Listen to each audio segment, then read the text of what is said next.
Roads of Arabia opened at the Smithsonian's Arthur Sackler Gallery in a mood of celebration.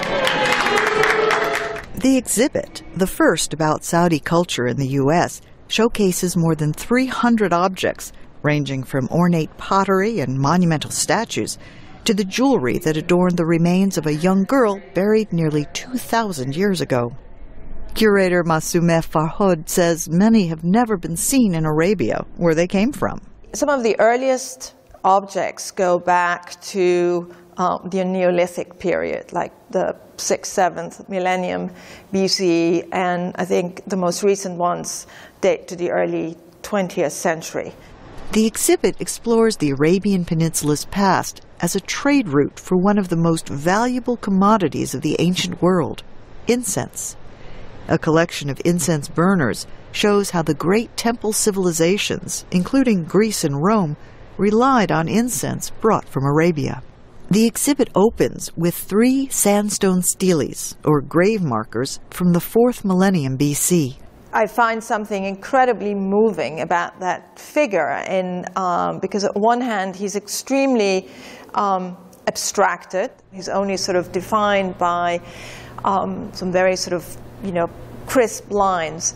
But at the same time, there is so much sort of emotion and feeling in the figure. The exhibit also shows how Arabia became a destination for pilgrims after the birth of Islam in the 7th century. And one of the highlights of the exhibition is sort of this sea of tombstones from Mecca that are inscribed with the names of the deceased and a short section from the Quran. Ali Al-Gaban, an official with the Saudi Commission of Tourism and Antiquities, represented his government at the opening. The commission co-organized and co-sponsored this exhibit. We want to show the world that we had an important role. We are similar to the other country in the region, Egypt or Syria or Mesopotamia. For some Islamists, pagan antiquities are sinful. Before the Washington exhibit opened, an Egyptian fundamentalist threatened to destroy pre-Islamic monuments, like the ancient Sphinx and the pyramids, if he's able to.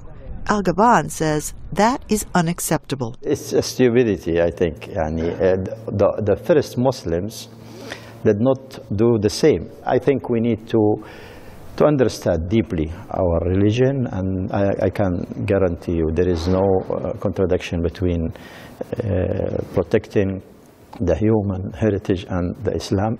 Roads of Arabia comes to the U.S. after showings in Europe. For writer Faiza El Masri, I'm Faith Lapidus, VOA News.